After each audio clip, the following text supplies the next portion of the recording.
You can watch Southampton versus Man City and Man United versus Bournemouth on Now TV for just €10. So what's stopping you? Going shopping again? You're already on first name basis with the sales assistant. A family party? Your Aunt Mary has seen you 4 times this week already. Don't let anything get in your way. To treat yourself to a Now TV Sky Sports Day Pass and watch the games that matter to you for just €10, search Now TV Football today. Content streamed via internet. Full terms at nowtv.com. Showdown in the Port Charles Square.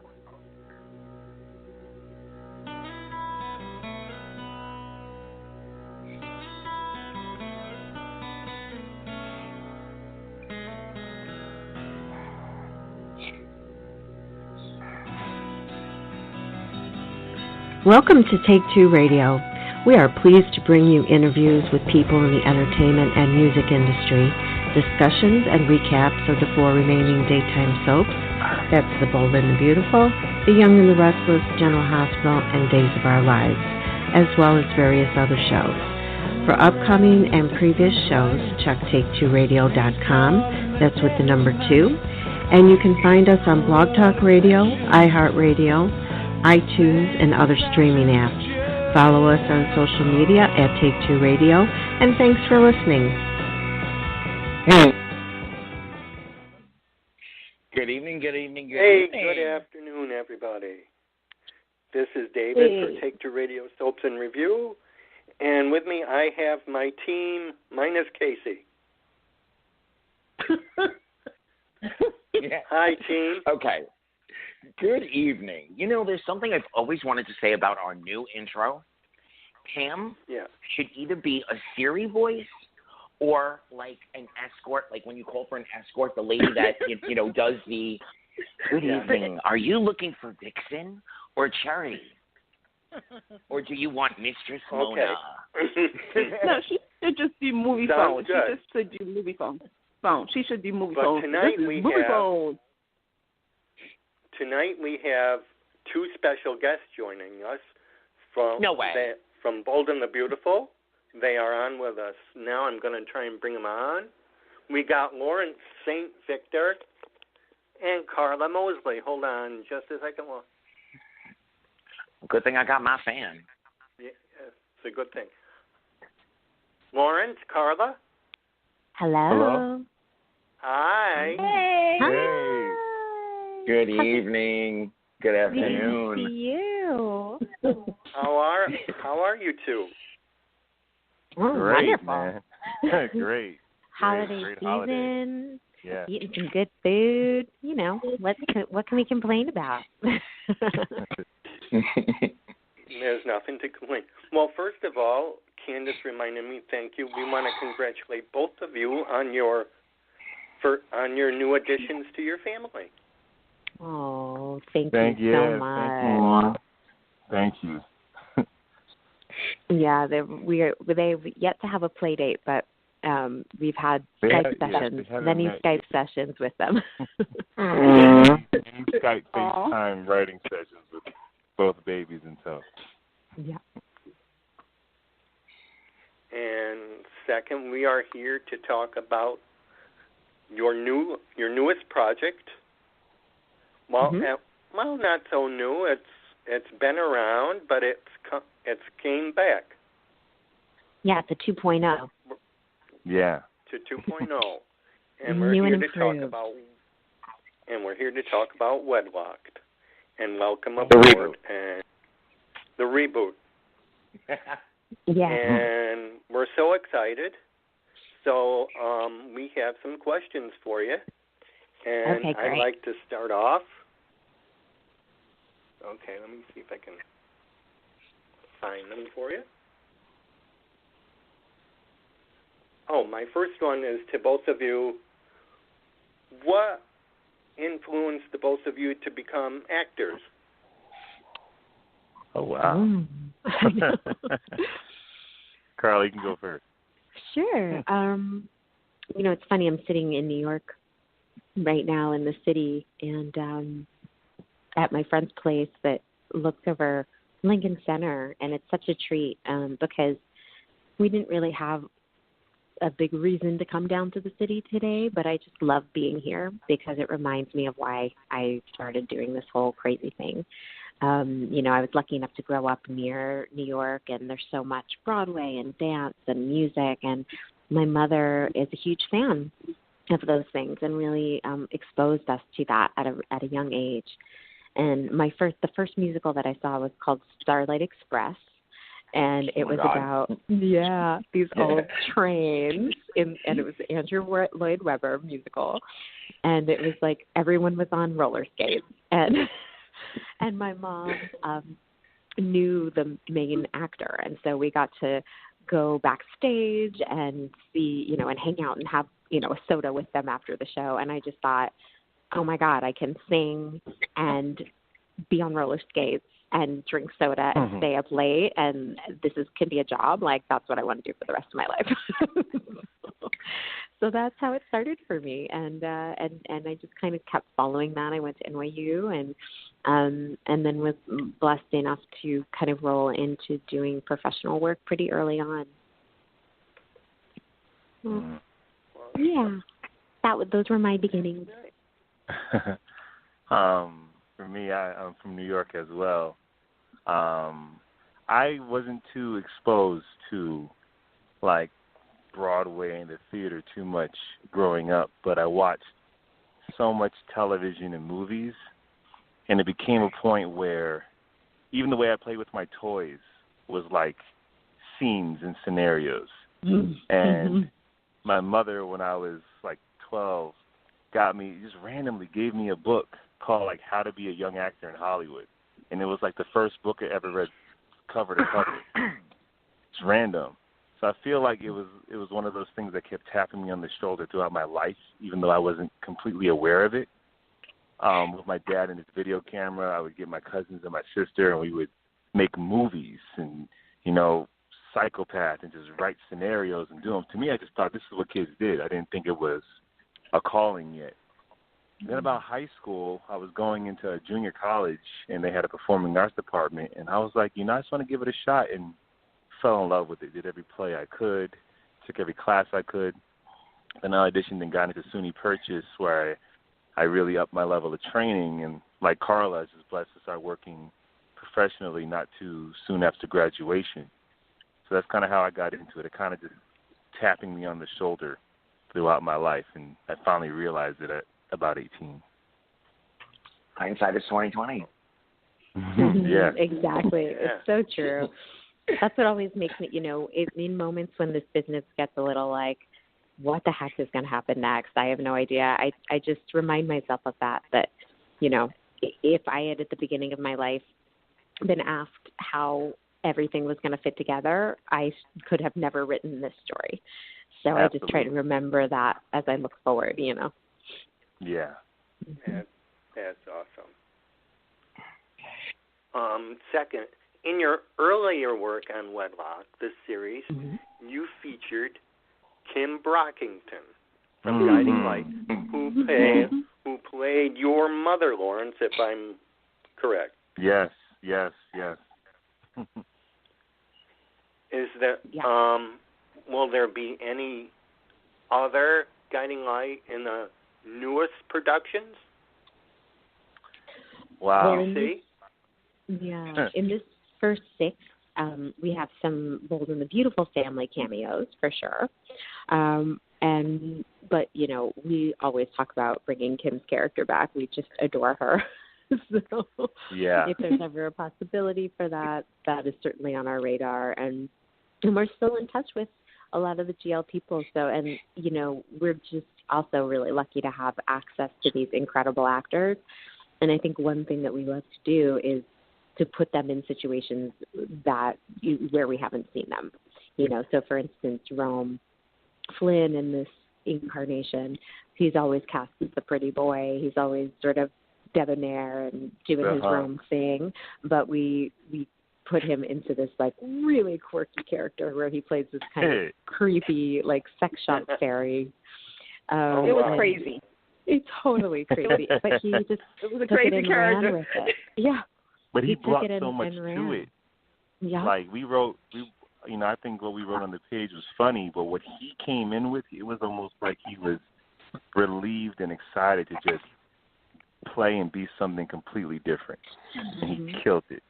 But yeah, we do more. Same with Kim. And yeah, same with Kim and Ivana and the old incarnation. So yeah, we make more. I mean, they're our family. We'd love to have them back in some way. And they probably love to come back because you give them the opportunity to add to their reel something different. Right. Yeah. Yeah. So, in your introductions on Wed-Locked, you cover areas that happen after the honeymoon, which I remember you saying. So, can you tease us a little on what topics your new productions will cover, if any? Yeah.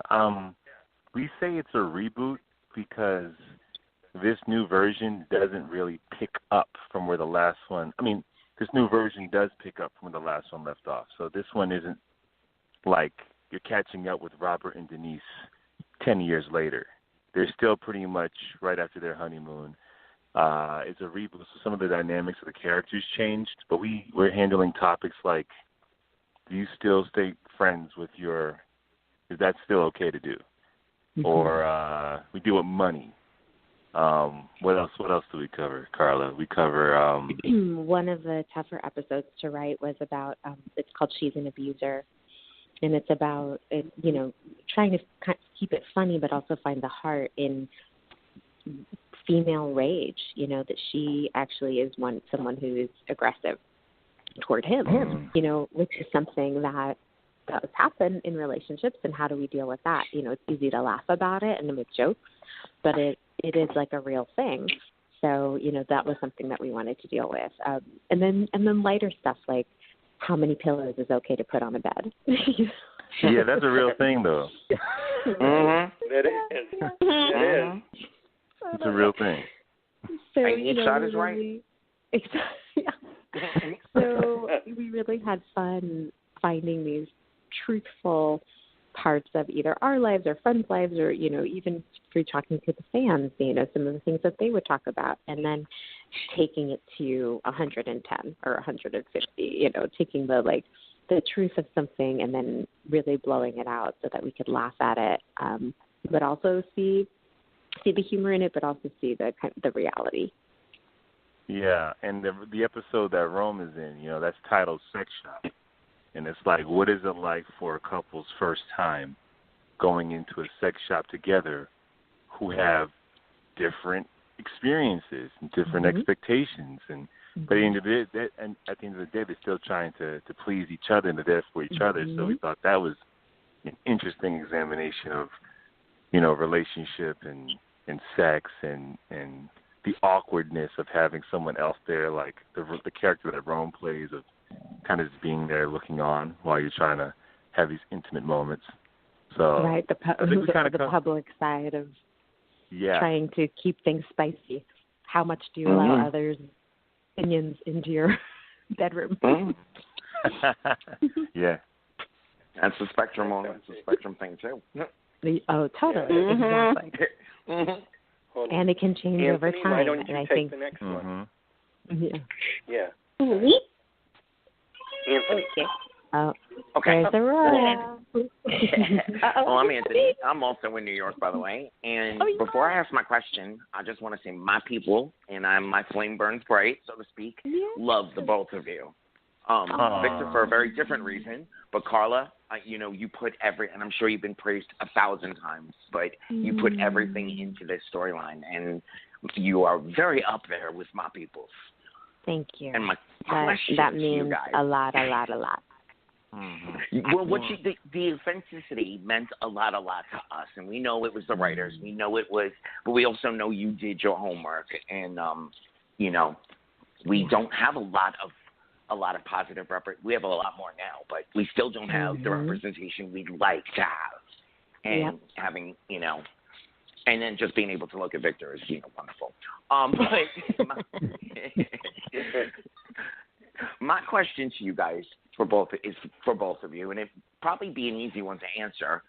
fans always wonder, you know, when you jump into a new project or you jump back into, like, Wed-Locked probably would be different because you played those characters before. But when you go into a new project, do you ever find yourself stepping back and saying, oh, wow, like the last 5 minutes of what I just did was Maya. Wait, I need to re-look at my approach for this character. Mm-hmm. Yeah, I mean, I think and again, kind of going back to this thing of it being a reboot and something that we've been talking about and exploring for ourselves, is the fact that when we first created these characters, we were in our 20s. And now we're in our 30s. And like Lawrence said, it's not Denise and Robert fast forward 10 years. It's like these now are people who in their 30s decided to get married. And that's a very different kind of energy from two people who decide to get married in their 20s, because by the time you're in your 30s, you've really settled into a lot of who you are independently. And so the coming together and building a life together looks very different. And so it was interesting to explore the characters from that angle, as two fully formed people and taking in where we are now. And so it was like, in some ways it was kind of like stepping back into old comfortable shoes. But in other ways, we really had to re-examine what their dynamic is, who these people are, Yeah, and in playing it, for me, it was whatever worked as Robert and is useful, I keep. But I have to allow for whatever new comes in to come in. And if it means dropping something away, it has to drop away. But whatever's useful will absolutely be used. But you almost have to start with a clean slate. And if Carter or Remy or Maya or Denise pokes in and is useful, then it'll be used. Awesome. I actually like that. Thank you. Candy Apple? Okay, it's my turn. Hey, Karla. Hey, Lawrence. Hey, what's up? Hey, what's going on? It's like a family reunion on here. Okay. There you go. So my question is, how does your significant others feel about the show? I'm sorry, how did others feel about the show, did you say? Yeah, your significant others. Oh. Your booze. That's a good question. Good question. Well, Shay, she was a producer on the original one, and she bought me the pink boxer shorts that I slide in on. So she's already like game for whatever. And pretty open, and I think she understood that if we're going into Wed-Locked, there's things about our experience that is going to be used. I'll never say which one is us, but it's going to be used. So, and she also worked on the show as our music supervisor, our music coordinator, music director, one of those ones.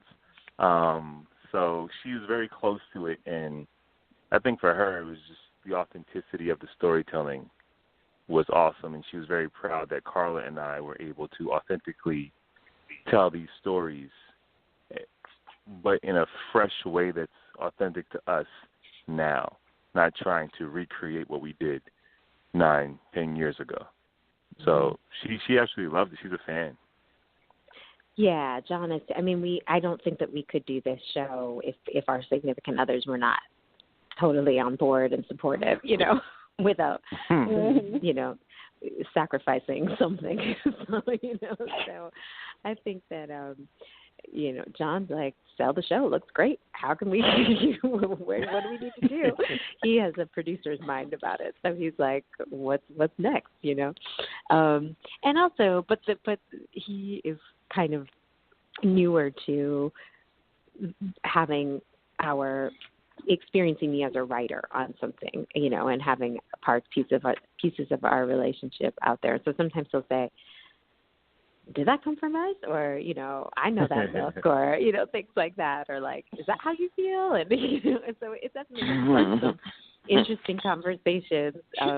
And funnily enough, I think it's helped both Lawrence and I to see other perspectives in some circumstances. Like when we're talking about when we're going through the episodes, because Lawrence's point of view is in some ways much closer to John's.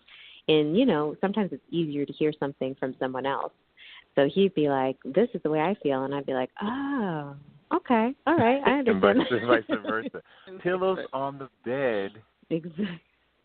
I mean, in that episode, Pillows, that we wrote, it basically is a metaphor for, can you make someone happy even if you don't understand why? Or if it doesn't make sense to you, can you still do it? And literally, when Karla and I were writing it, I was like, oh, wow, you mean just do it because it makes you happy, even if it doesn't make sense to me? Karla's like, yeah. I'm like, yo, you just changed my whole marriage right now. my whole perspective. It's like laundry. Exactly. Like doing laundry. Yo. Yeah. Exactly. Wow. Little thing. Yeah. It is. Okay. So, Karla, I do have, this isn't a question on my list, but I need to know if you told your mom about the interview. Wow. If I what? Did you tell your mom about the interview? No. Okay. No, but I'll tell you about it afterwards, because we're going back to her house. I'm telling you, I mean, I'm the worst. I really am. This is my whole life. I will be like, oh, you know, I have to get off the phone, Mom. I'm in a hurry. And she's like, where are you going? And I'm like, oh, I have a show tonight. I'm going to theater. And she's like, what? If you told me, I would have come, you know. So this is a running theme. You are not alone, Candice, in your feelings about how I should inform my mother of things that are going on in my life. It's okay. It's okay. It's okay. All right. So the question that I have is, now that you guys are parents, I want to know, as well as the fans, if and when the next chapter of Wed-Locked happens, will Robert and Denise try for a child? Oh, wow. Good question. Yeah, it is. I mean, we've certainly talked about it. I think it probably wouldn't there's so much more to explore just with them as a couple. But certainly down the line, it is something to be explored, you know, and hopefully we get that far that we will get into the point where we feel like we've exhausted enough of just seeing them as newlyweds to then bring in a child. Yeah. Yeah, it's important for us to continue to navigate the minutia of two independent, probably were strangers 6 months ago, a year ago, now cohabitating. There's just so much to mind there. And, you know, I think kids will come up down the line, like Karla said, but like she just said, that there's so much more here. And being married and being in relationships, we're discovering there's just more every single day, you know? Okay. You could always preview with a babysitting episode. Yeah. and if you need an extra, available. Right. Okay. So underneath it all, Wed-Locked deals with the growing and learning of a couple in love. What is the biggest lesson you have learned about relationships that you can pass on to others?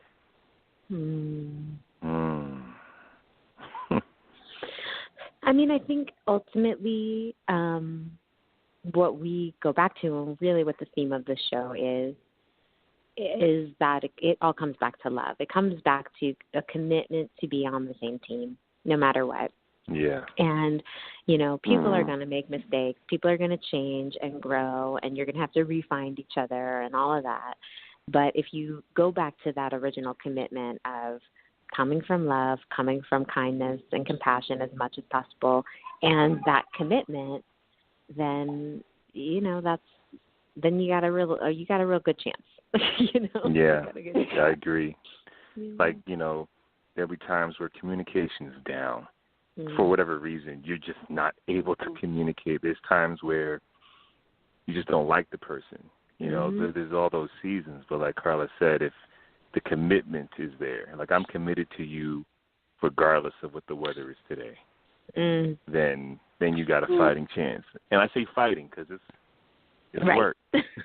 Sometimes it be like that. Real talk. That's interesting. And you guys know I'm proud of you. So I just wanted to say that. I am very proud of you. You know, 10 years ago, I mean, that's crazy. 10 years ago, Gone Light, was over with. But to see you guys continue to grow, not as actors, but as producers and writers, and now parents, I'm just proud of you. So. Oh, thank you, sis. Thank you so much. Thank you. Truly, thank you. That means a lot. We all are. You guys are inspiration. Thank you. Thanks, man. Thank you. You're welcome. Carolyn? Hi, Lauren. Candice, Hi, did you have another one? Oh. Well, I think Caroline's one. Hello. Hello. Hi. Hi. Well, this is a great interview, and I was going to ask a question of each of you, but you work so well as a team. I'm gonna ask my questions, and I'm gonna have you both answer. Okay. Okay. Do you find it difficult to come up with new material after almost 10 years? And where do you get your ideas from? Is it family, friends, or is it personal experiences? Yes. Yeah. All the above. I do. I think this time around, actually, one of Lawrence's reps, agents or manager, I can't remember which, but he gave us the charge to really dig a little deeper with the material and get real with each other. And it was tough because we're both very kind of polite people by nature and kind of optimistic people. And so it was a challenge to get uncomfortable with each other. But that's when we knew we were onto something good. And so we just, every time, but now, because we're in that mode, we'll come to each other and say, like, oh my gosh, the next season I have a great instance, or like we have to put this into an episode, or it's endless. Yeah, my manager, he watched the original Wed-Locked and loved it, but his note to me was, and there was an episode in the original Wed-Locked where Robert drinks orange juice out of the container, and then he finds it gross, and he doesn't get why, and he still continues to do it. And my manager said to me, it's never about the orange juice. And I was like, because at that time, we're in our 20s. I've been married for barely a second, and, that's just what was coming out of us. But now it's like, you're right. It's not about the orange juice. It's about appreciation. It's about respect. It's about, do you listen to me? It's about why isn't what I think, why doesn't that matter? So he was like, you guys got to go further. And then it was like, like Karla said, now it's like we can't wait to dig deep. Now we can't wait to let's dig, But at first it was like, so how far do you want to go? Okay. Yeah. Yeah. Interesting. My next question is, are you considering the influences that social media has on couples in relationships today? Because that it wasn't as popular 10 years ago as it is today.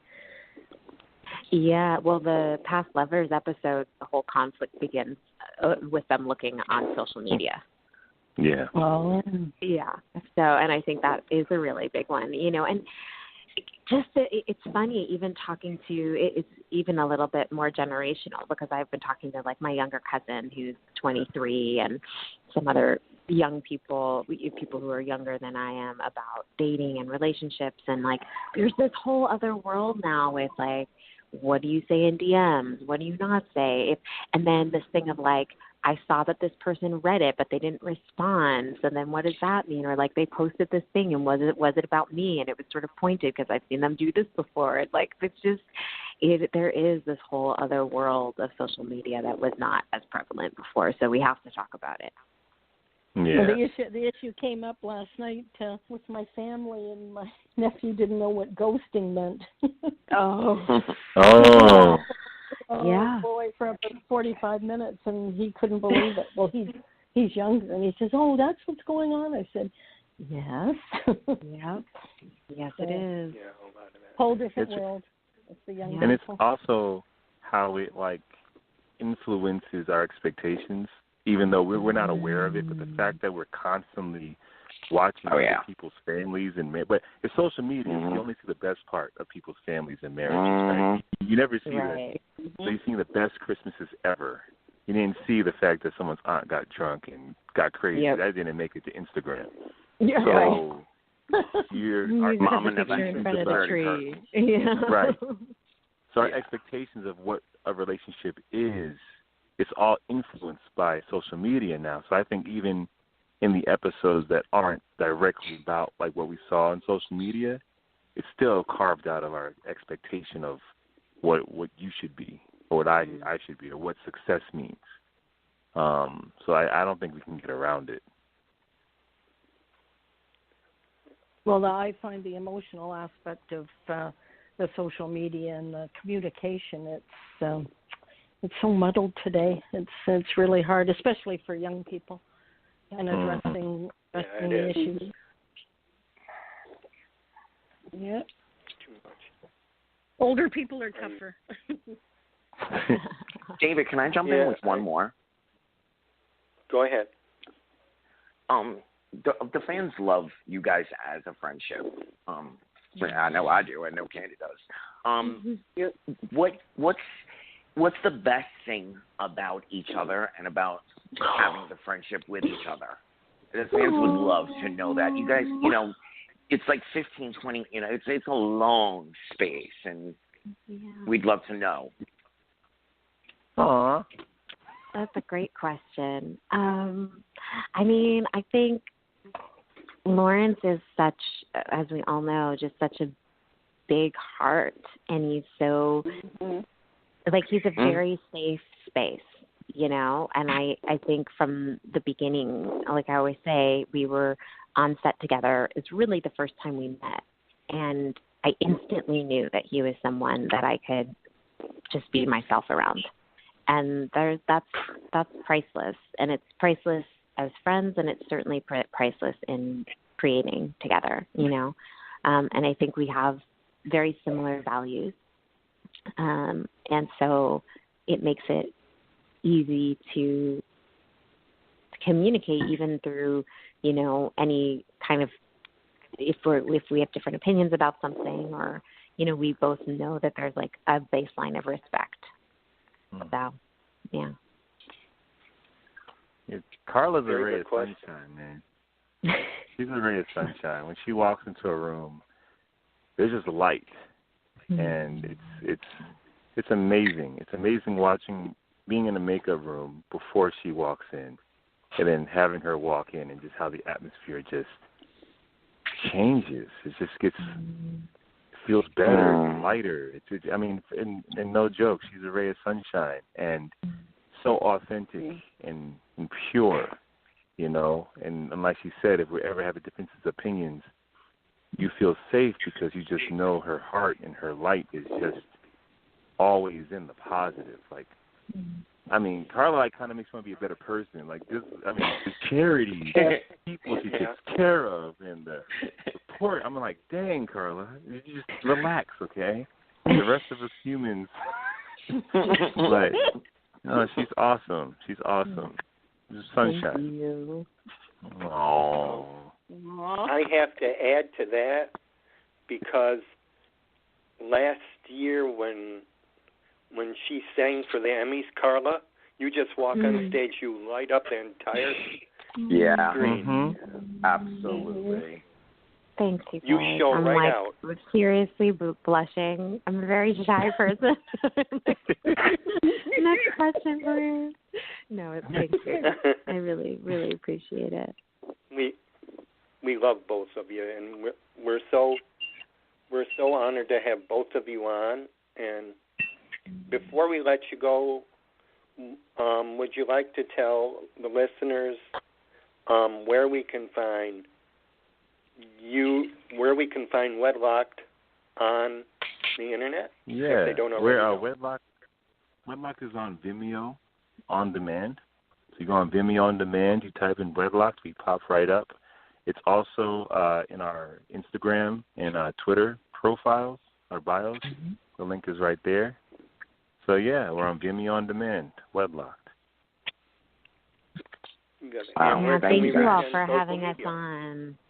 Thank you guys so much. Yeah. Anytime. Honestly. Anytime. All right. Take care. Happy holidays. Happy New Year. Happy New Year. Happy New Year. Happy New Year to you both. Here's to 5 more seasons of Wed-Lock. Yeah, let's get it. All of that. All right. Talk to you guys later. All right. Thanks, guys. Great interview. Thank you. Bye. Bye. Bye, guys. Well, that was something special. Yeah, they are. That was really nice. Yeah. And for it to be on our year-end review show also. Yeah. They're so humble. That, I mean, if you can tell by that, they're very humble, down-to-earth, talented, and, you know, just, both of them have big hearts. And it's no ego, you know, personal experience, no ego. So. And they have a huge personal following, which that doesn't really happen often. And that's a testament to something happens between them that, like he said about her light, I think that there's a light with both of them when they're together. It is. I felt hugs when they were speaking about each other. In all the different questions, not only my question, I felt the hug. I felt the softness, like the brother and sister, like, oh, I would punch the elbow and then lean my head into the shoulder kind of thing. Yeah. Well, I mean, it's just amazing how they literally, like, from day one of Gone Light to, you know, Bold and Beautiful to Room 8 to Wed-Locked to, you know, all these things. And now, like I said, it's crazy because for most of us fans, we've been on a journey with them, you know, both creatively and personally. Now they're parents. I'm like,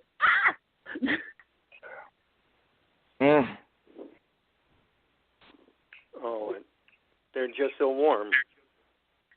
Yeah. I got to go back and find out what these pink boxes are, by the way. Just. Oh my gosh! I will. Okay, you definitely got to check out the host because also on Vimeo is the new season of Wed-Locked, like they said, and also it's the old episodes. For those who remember, it started out on YouTube in 2009. So, with the bonus features on Vimeo, it's them giving commentary of the old episodes. And and the big box. Yeah. I had seen a few back then, but I don't remember. I remember it was fun. It was a lot of fun. I don't remember any. You know, it didn't hit me like Sex and the City, kind of thing. And I got to go back. I definitely got to go back, especially pink boxes. I have to know what that is. Thank you, Candice. And he's my brother, so I gotta be like, you know, it's just the evolution of what they have accomplished is, and I'm not just saying it because, you know, we're doing, you know, I'm just saying it as a fan who, you know, respects this genre and respects the craft. To see the evolution of it, it's amazing. Well, I'm going to say it then. You know, typically the soaps give us a certain representation. They have definitely kicked at that ceiling and said, no, there's more. There's a lot more. Yep. You know, we're not Good Times in the Jeffersons. Nope. And we're not, you know, Well, I think it is time for us to roll into our year in review. Out the barrel. Okay, let me pray. Okay. Please, help Jesus. Please understand we're just fans. We do not mean no harm. We come in peace. May the fourth be with us. Okay.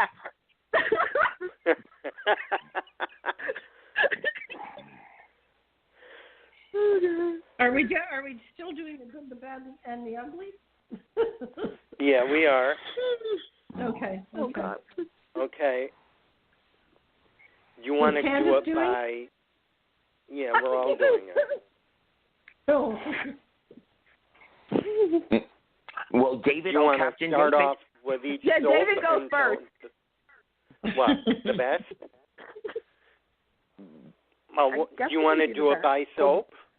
Or you wanted the best of each soap or the worst of each soap? Or well, let's do our primary first, you know, the best soap, the worst soap, and then we'll go into the soap with the best storylines and stuff. And does that sound kosher, guys? That sounds kosher, yes. And the most improved? Most improved, yes. Yeah. Okay. David, all right, you are I'll our start captain, it off. so you start. Yeah. Go ahead, all right. Soap of the year has to be Days of Our Lives for me. Because Ron was consistent. And, yeah. Just that he was consistent. He kept up. And there was he didn't fake us out. Well, he made us laugh. He made us cry. He did everything. He punched every button that I can think of. He reminded me that there were favorites that I missed. And, he brought back the and he just did it again like he did last year. Some clever ways to bring people back. Yeah. Mhm. And your worst? Oh God. Well, it has to be. I don't like to say it out loud, but it has to be the very first soap I ever watched, and Candice knows the one I'm talking about. Not that it's the worst. I think I was disappointed more from Young and the Restless. I think we can respectfully say I can't say we're word. not bashing anything. I can't use that word. Okay. Mhm. Only because I think Mal, and I don't want to come out, I think there were too many chances taken away. Missed opportunities that there could have been that they didn't go with. I can't pinpoint any directly. Well, yeah, I can. When you lose some of the cast for eons, that yeah. The thing is, with me, I like salt and pepper mixed, but sometimes there was a little too much salt and not enough pepper. Enough pepper. Yeah. And how about your most improved? Well, it's a tie. Mine too. Go ahead. B&B and GH tie for most, because they're coming along. GH is coming around that corner. They listened to the fans. They brought Laura back, and she's got her hand in every pot, basically, which is what the fans wanted. I know I wanted it, and I know I can't speak for others. B&B, I think they're shaping up a little bit. I like that Hunter's back, and it looks like she's on canvas instead of recurring. Mm-hmm. The only thing I don't like is the role reversal, because it's not the Taylor I knew. But there may be something behind that. Let's hope. Yeah, let's there pray. could be something. Yep. So that's something interesting, something real. Yep, that's where I am. Yep. All right, Candice, how about you? Oh, why me? Okay. I agree. Days of Our Lives by Soap. Obviously everybody has, in the soap world has said it. For me personally, it's the rebuilding of a story structure, aka a umbrella storyline. Yes. Each story, started and then it just trickled down into other characters, such as the Jarlena wedding. It went from that event to the return of Sammy, to Kristen Demir, to the EJ thing, to the fight and everything, and it's still continuing on. So the story, rebuilding story structure on a soap definitely was a key factor this year. We're seeing future soap couple in the making with Ben and Sierra.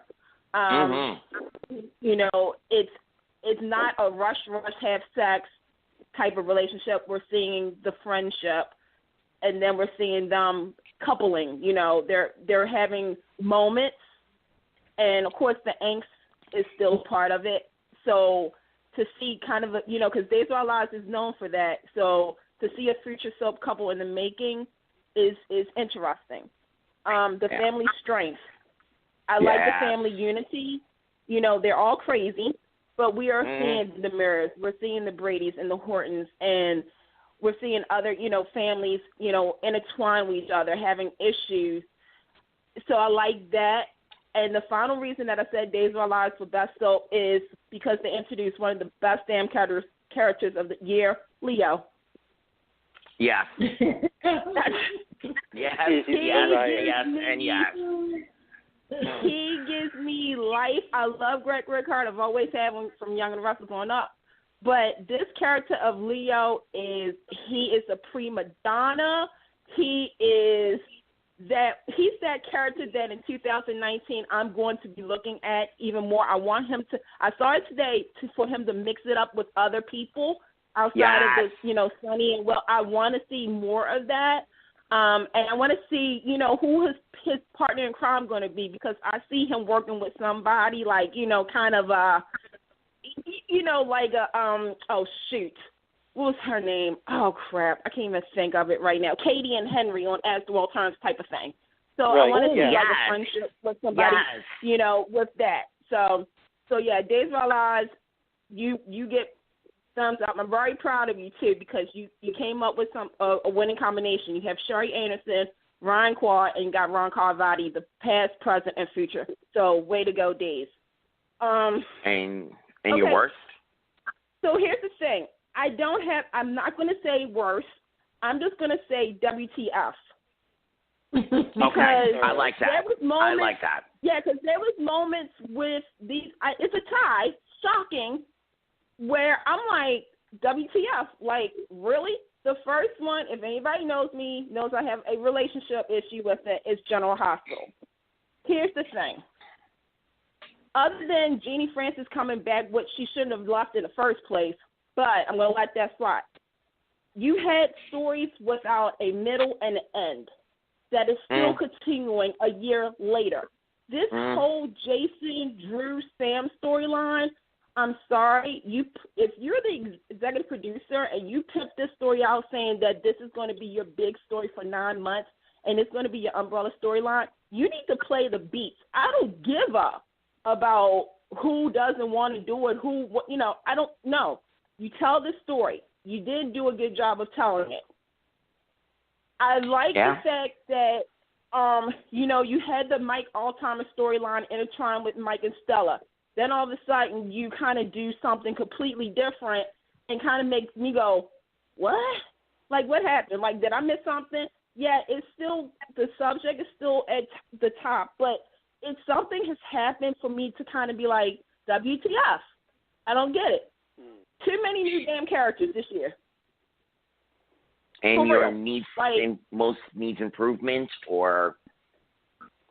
Well, the other WTF show was Young and Restless.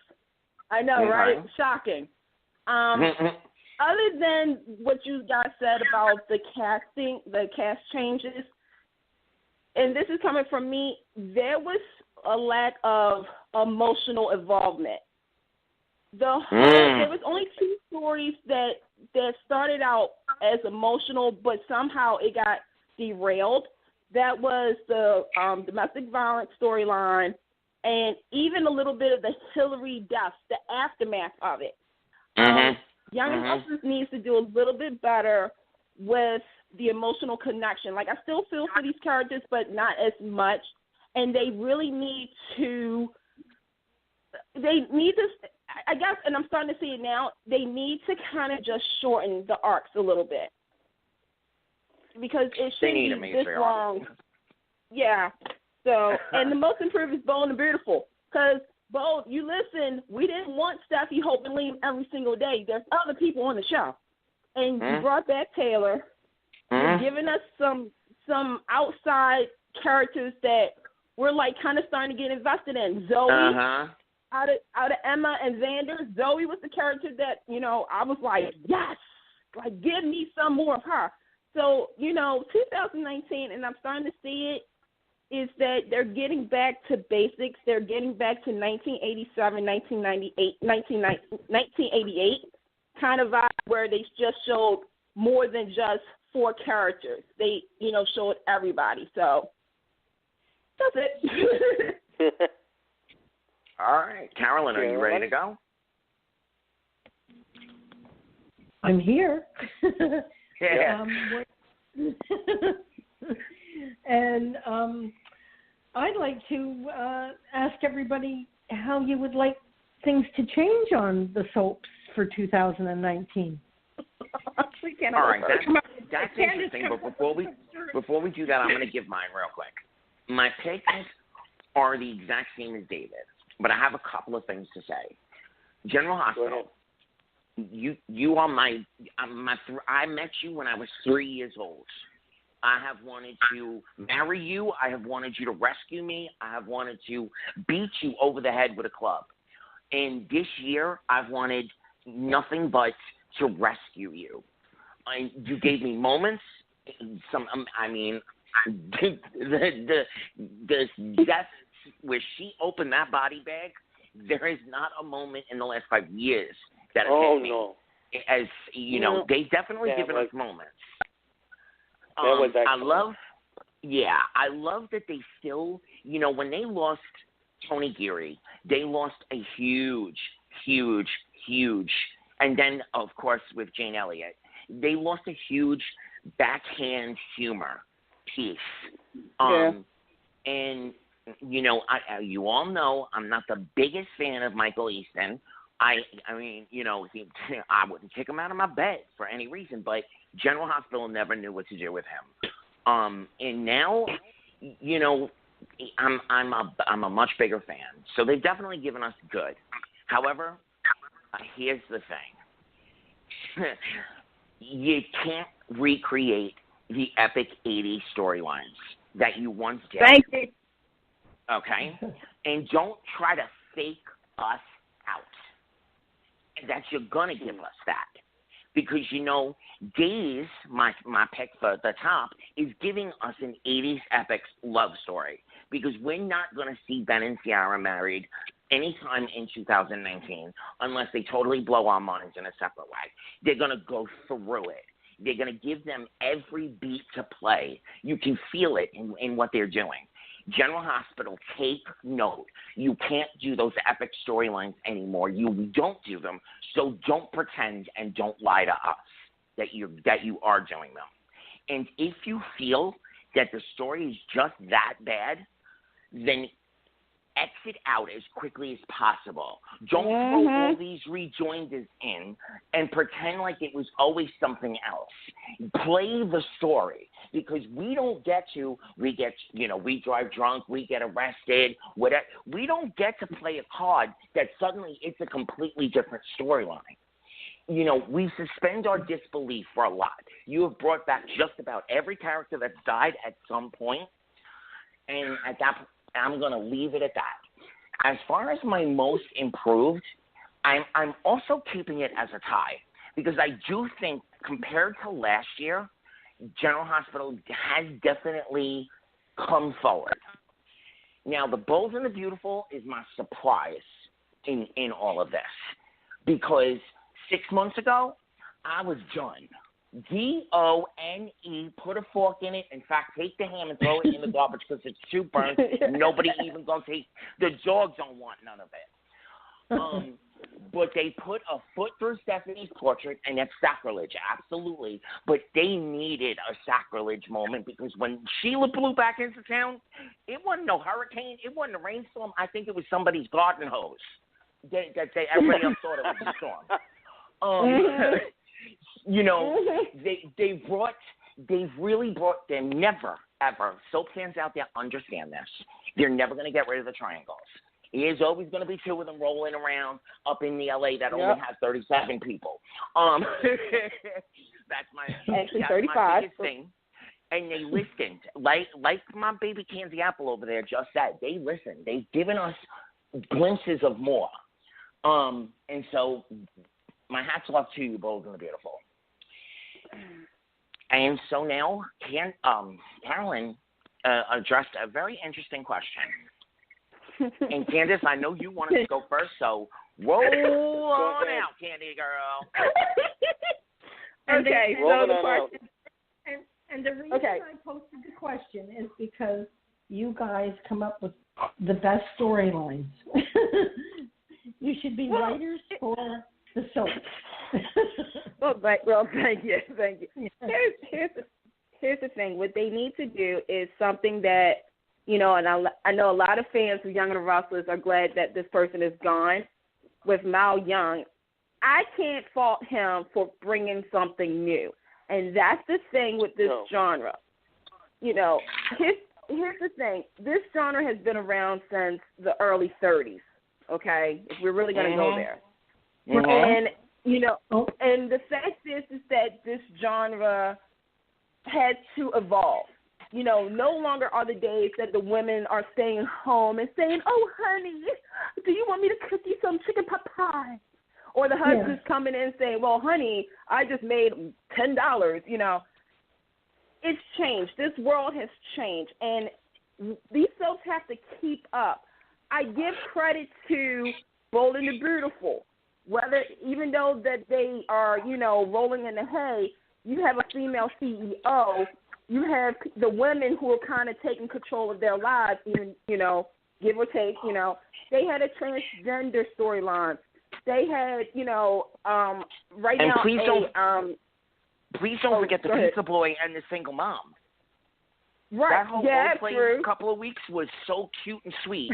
And that's true. You have to have a couple. It doesn't have to always be a romance. There's people out here who are just dating or just having a good time. General Hospital, I give credit because they're doing a bullying storyline that doesn't involve high school kids, okay?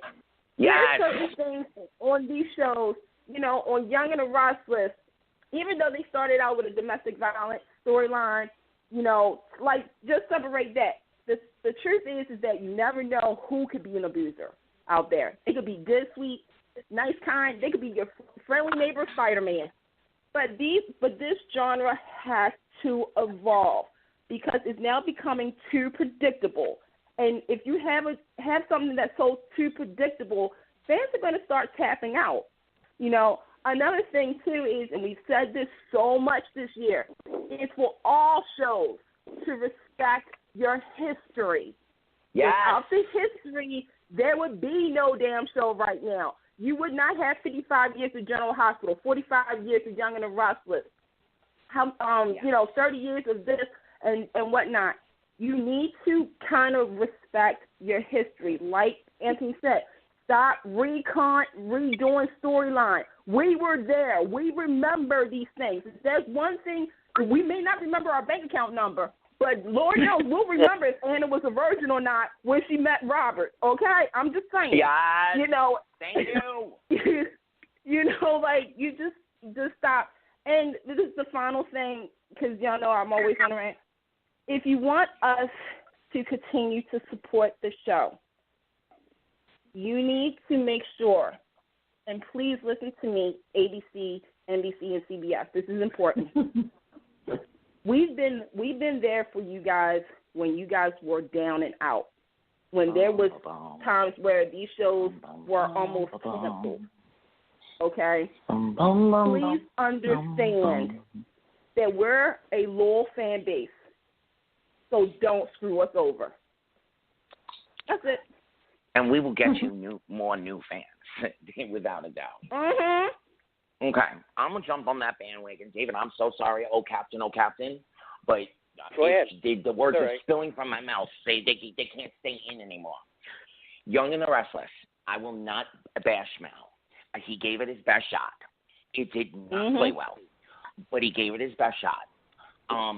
He is now gone, so let's mourn. Let's go through the 5 grieving stages, processes, like tonight. Let's by tomorrow. He's buried. He's gone, and let's try to support forward. Having said that, Young and the Restless, please take note.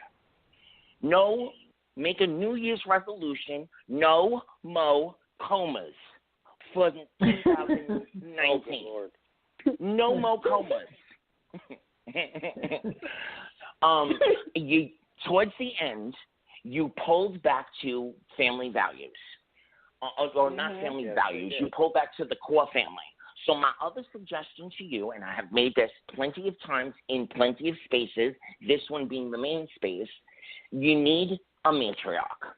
Jill, I would be, honestly, and Beth, I love you, and I'm choosing you for a secondary read. Jill would be my first choice, but Jill is on a recurring status. Tracy, however, would come back. And Tracy proved her, Beth proved her chops as Tracy yet again. Yeah. To the point, I said this somewhere else, and I'm going to say it here. I didn't know her in the 80s. I would turn on Young and the Restless when on a commercial from, I believe it was All My Children. And I was in school, so this only happened, 2 consistent months and whenever we were off. So what I got from Young and the Restless is, oh, Brad Carlton is hot. Oh, I like that Victoria girl. Things like that. Right. I didn't really know these people. Beth made me go back and find out who Tracy was. I went to YouTube. I found out why she won an Emmy. And, so the very, ending of that arc, that storyline, you brought back the family. You tore it apart for really no good reason, in my opinion. All right. I got something to say to Days of Our Lives. I absolutely love almost everything that you've done. And Greg, please come on our show. Miss Leo, Greg, please come on our show. Please come on our show. But having said all that, you dismissed a fan favorite for no good reason. Maybe it was budget. Maybe it was creative differences. We don't really know why. And it's not ours to know why, really. But you did it ugly. You did it ugly. You could have either given it a nice death, where everybody gets the time, including us. We are your extended family. We need to be able to have a reason why someone's gone. We need to be able to grieve it. And it doesn't have to be a death, but you got to give it justice. We've watched that person for 30 years. We have loved, hated. We have gone through everything with that person. Don't just disappear them. It's not right to them, and it's not right to us. Bold and the Beautiful, y'all already heard what I had to say. You put the foot through the portrait. Good for you. It was time to let Stephanie go. I'm not saying never mention her again, but it was time to move forward. My one suggestion, she didn't win her. I'm so sorry. I'm so sorry, miss. I really am. I wanted you to be in your election, but you didn't win. So bring her back and bring her back as a hurricane. She needs to create damage.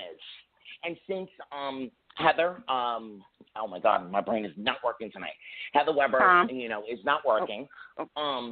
Since she's not working, bring back Sugar. Oh, Lord, would we love Sugar. You know what? Yes. Stop it.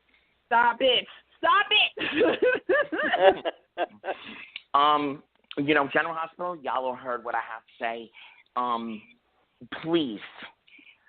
Please end these storylines that you have hanging out there and really kind of write one general canvas umbrella story that offshoots, that all plays together. 6 revolving stories don't work. Y'all all know that I am the hugest fan of Miss Kathleen Gaddy, so I'm, as much as I hate, that nobody ever goes to jail,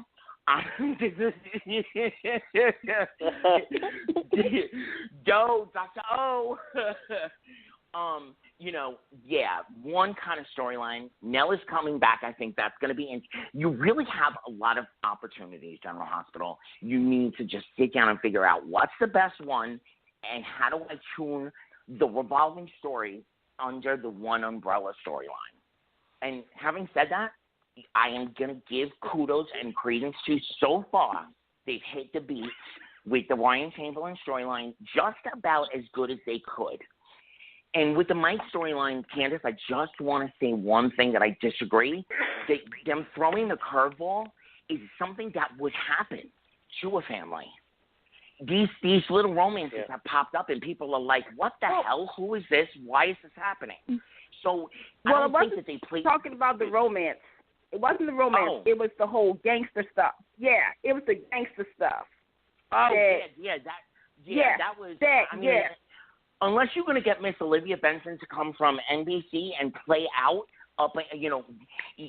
no, there was no reason for that. No reason for that. Right.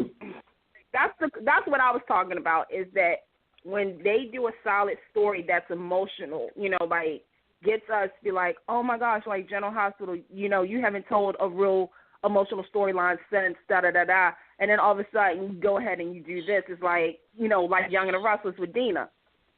But yes. Yeah, the next, and like Candice said, I got to piggyback on it. The next thing you're going to tell us is that Maxie has her original heart. You cannot keep going back and recreating something that we all watched, that we all fell in love with Anna and Robert. Now I'm gay. I fell in love with both of them. Candice, you probably only fell in love with Robert. I fell in love with both of them. We all saw. We all went through it with you. You can't keep doing this to us. It's not healthy for you and for us. Having said that, I also want to touch on two more things. This year's Emmy race, in both the male and female category in lead, is going to be so hard because every show has phenomenal standouts. As a power hitter. Yeah. And then I want to just touch on social media and/or our responsibilities going forward. In we've given our playful. I don't think we really dissed anyone hard. There's two characters, two actresses that I can definitely kind of say like, all right, but I won't, because it's the writing that's given to them, I'm pretty sure. And Marcy Miller is a perfect example. Everybody bashed that girl the first couple of months that she was on. And she was an Emmy lead, not supporting, not cute little younger actress. She was up there with Moral West. She was up there with Eileen Davidson. Okay? Gina. And y'all would have had her stripped, whipped, and dipped, in the first couple of months. And I say this in a funny way because I want to illustrate to our listeners it's not okay to, and General Hospital is doing the storyline, it's not okay to bully anyone anywhere. These actors do not get Teflon Kevlar vests. They do not feel it because you're only thinking of them as their character. Unfortunately, they're still the whole person. Mal Young, as much as we disliked the choices he made, it's not fair to bash and abuse him. It's so not fair. And what it does, unfortunately, is it makes the rest of the entertainment community continue to think of us as freaks, geeks, and weaks. Oh, y'all believe in people coming back from the dead. You can't take them seriously. Well, no, I choose to believe that this person came back from the dead because they gave me an interesting reason. Would it happen in real life? No, but it's great entertainment. Jason the Slasher is not coming back 17 times either. So don't talk to me. And you WWE fans, don't talk to me. But when we act like children, we give them license to continue to look at us and characterize and interact with us like we're weak-minded individuals. If you present a well-presented argument, you can bash, but bash the true reason, not a person, not someone's family, a storyline decision, so on and so forth, but do it intelligently. Do it with a reason and supporting facts to support your reason. Not, yo, you was ugly, and that dress you wore was, please, it doesn't work. And that's my hope across the board for 2019. Well said. Well said. I got something to pick it back off real quick because I'm going to flip it. Because in recent days, and this is to the soap actors and everything. Listen, like Anthony said, with us soap fans, we're very passionate about this genre.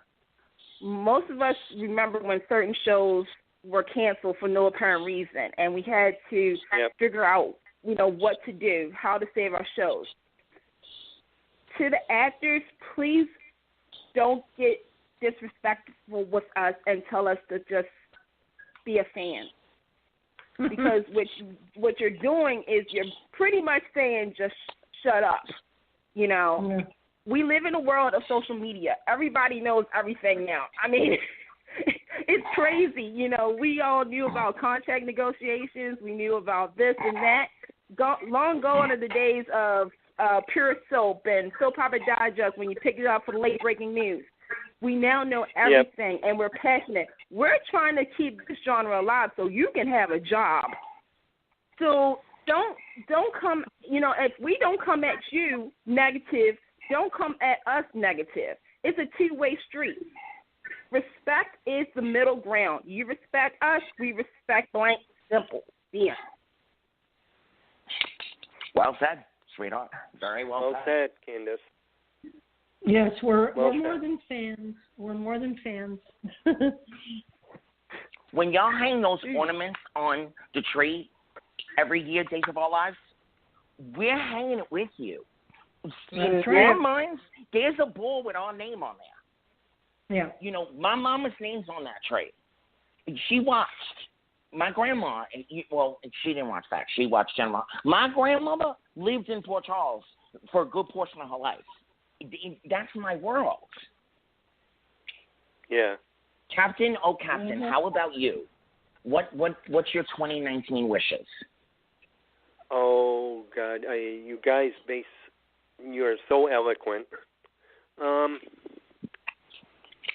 Thank you. For That's me. One I don't get often. I get you, loudmouth. And you do it with such good humor.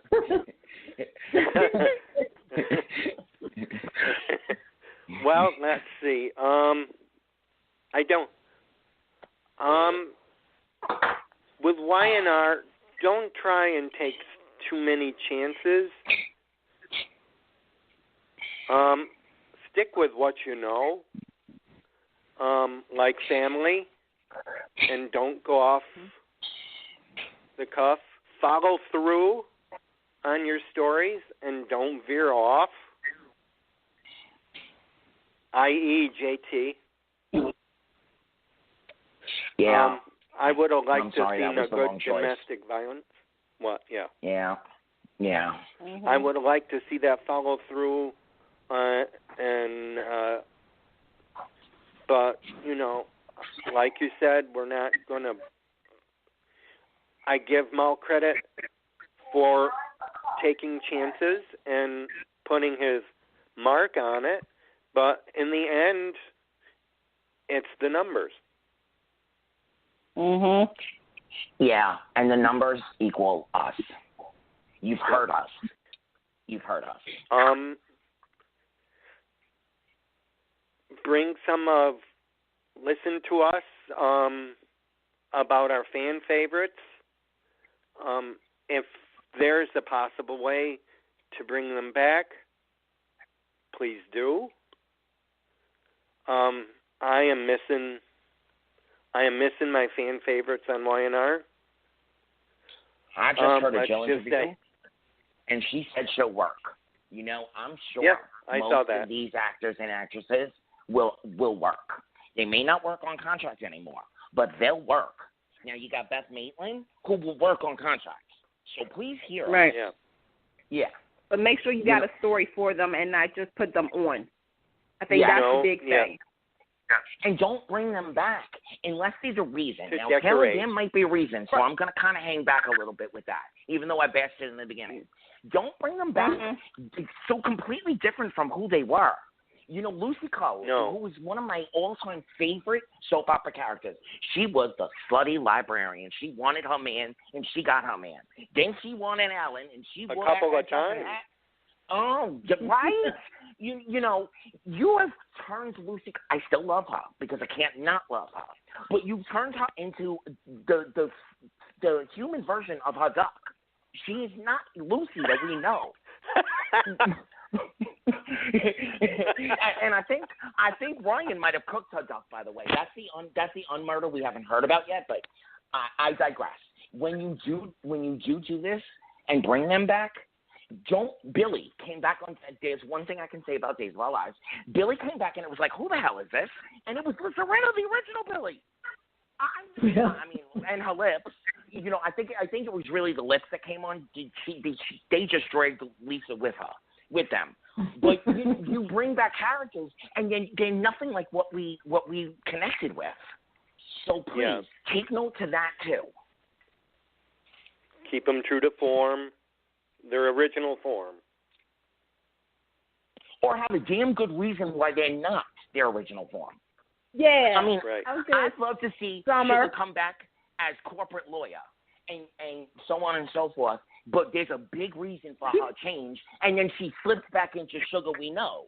You know, I mean, that I could roll with. You know, in the real world, she'd never be a corporate lawyer, but I'll suspend that disbelief for a good story. Right. You know, and every other soap, please take note. The redemption of a hardcore character. General Hospital's doing not too bad with Ava, though, I gotta say. They really give us every beat with Ava. They don't have a tumor. Thank God. She doesn't have a tumor. And Cameron. But the redemption of a character, Days of Our Lives, hands down, with Ben. Hands down. Yeah. You know, they didn't try to force the tumor down our throat. They let us decide we wanted it and gave us just a few beats to play off of, and it worked brilliantly. We don't have to have, you know, the aliens came down and transplanted this Anna with that Anna and Anna's long lost sister. I mean, they could have done so much with Alex. I like the idea of what they could have done. Dr. Obrecht was Anna. I mean, there's been 30 different Annas. Holly was Anna at one point back in the day. You know, you don't always have to have the grand dramatic. Sometimes less is more, and like my grandmother always said, kiss baby, keep it simple, stupid. Keep it simple, stupid. Well, what I like about Days is the plot lines are relevant to issues in society today, mental health. They touched a little bit on Alzheimer's. The storyline with Sonny and Will, they do touch on touchy subjects, and that's what I like. That's what I like about Days. Real quick, I didn't like to see Paul go. I understood. No. I understood across the board why it happened. But girl, I would have hopped in the limo with that boy that picked him up. Another like story. You know, they're playing to their fans on every level. Yeah. On every level. Mm-hmm. You know, and the JJ thing from last year spilled so far through this year. They really knew how to pace and how to time. You know, we're getting, spoiler alert, we're getting Jack Devereaux. I don't think anybody's going to be shocked. We're getting Jack Devereaux back this week. No. Yep. Wait, what? No. Stop playing. Yeah. Oh, my God. I can't believe it. Oh, my God. Yeah. Serious? Wow. Oh, my God. Okay, that was my acting reel. Thank you. Lawrence and Karla, did you hear that, girl? Anyway, they played that beat. Perfectly, kind of. We're losing Tyler Christopher, and I'm really upset. Did everyone see when he found out that the baby wasn't his this week? Yeah. I did. I'm sorry. Were you starting to feel sorry? Were you starting to feel sorry for someone? I ain't feeling sorry for sure.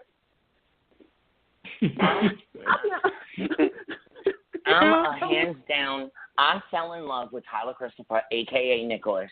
I mean, literally, I fell in love with that boy. And he was going to marry Brenda in real life. Vanessa Marcel, if y'all know, he was married to Yvonne. I mean, I basically stalked him. However, he has the chops. He's an actor. Okay. And one more thing, Jace, y'all got rid of Brian Zatillo. Oh man, what was wrong with you people? Yeah, he's coming back. Okay, my news is okay. I did not hear that. All right, but okay. So Tyler Christopher is an actor, is the actor. But they did not give him. They did not give him material to play until the end here. And unfortunately, what happens in his personal life, I hope Brendan Barash brings it. Like, I know he can. I remember him sitting with Julie Berman, on the piano. Do you remember when they were on the piano and you just couldn't help but fall in love with his voice? He had every piece, the vulnerability. He had the bad boy. He was a bad boy, but when he fell, when he let go, there was not an unbelievable moment in it. Towards the end, when Claudia was his mother and he was sleeping with Carly I mean, that wasn't him. That was some writing that was just, okay, what the hell did you do here? The boy can act, so I have a feeling if they continue to play what they're playing right now with Tyler Christopher, then he's got a shot. And I've said it from the beginning. This character needs to be there. There needs to be a Stefano replacement, and Andre just wasn't it.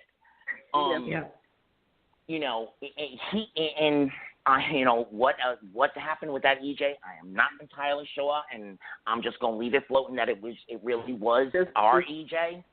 But we don't have EJ to step to Stefano's shoes, and nobody will accept Chad. So the only thing you could do was bring on another kid, and that is so believable. That man had kids in every country on this planet. There are other Damaras out there, believe you me. So now the rumor has it that Tyler Christopher, he chose to leave, correct? Is that he had a personal thing going on. Yeah. He had to take care of a personal matter. Yep. Okay. So he could be back? We'll see. The rumor I hear is no. They're very happy with where the character's going now. But that doesn't mean anything.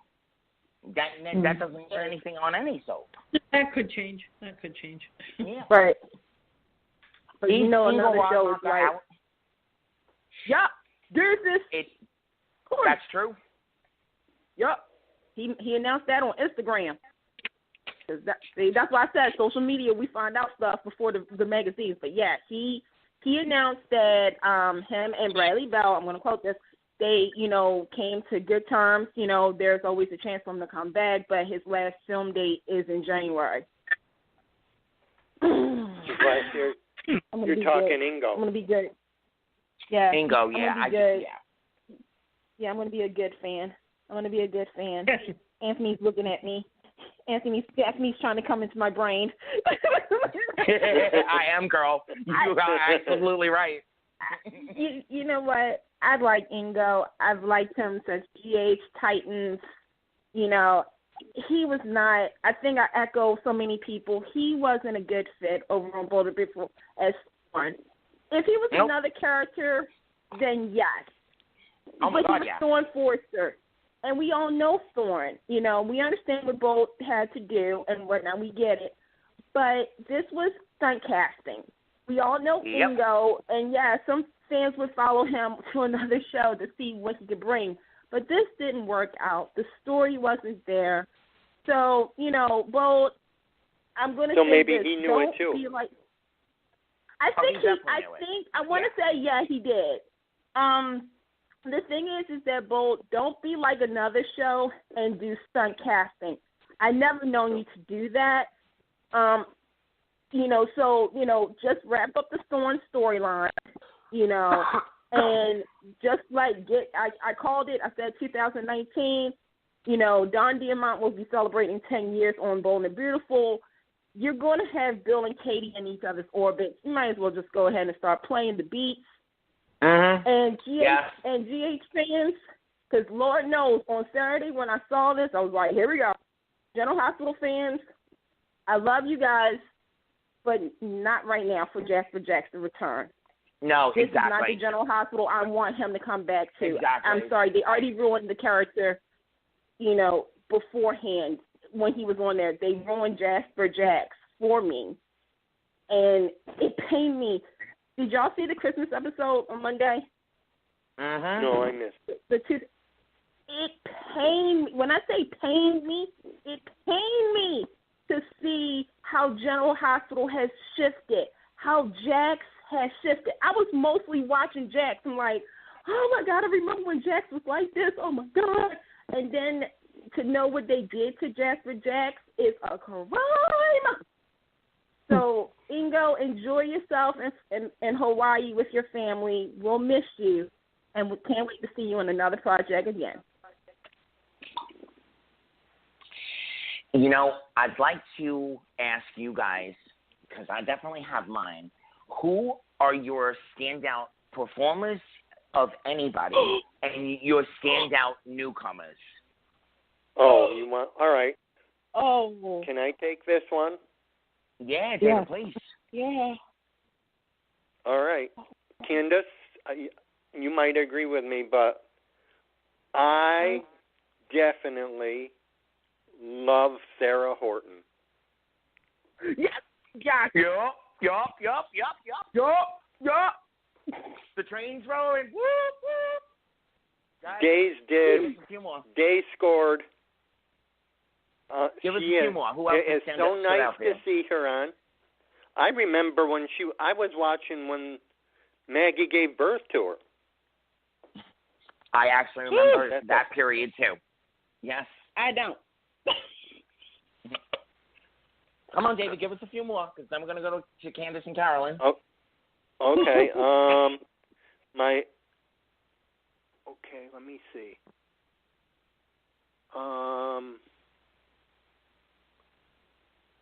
Well, who is standing out as I'm going to say at Y&R right now, I'm going to say Michael Mueller. Yeah. Yeah. He's actually batting pretty good. Yeah. And I think he's doing the Abbotts real well. Yeah. So he's GH. Well,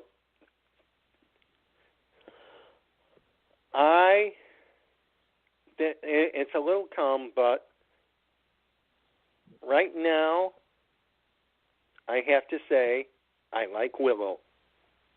Oh. And where this is leading. Okay. I do like the storyline, but I don't like her. I'm sorry. Go ahead. But I like where it's going.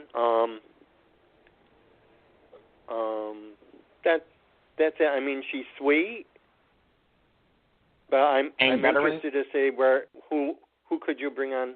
Do you have someone in place of her that you might be better? Well, I mean, honestly, she's already been on the show, but I would have loved to see Brie Williamson come in. in that kind of role, or there's a lot of veterans. What I meant was, longtime players who's standing out for you. You don't have to give us every show if you don't want to, but what performance this year has really stood out for you? What performance really stood out to me?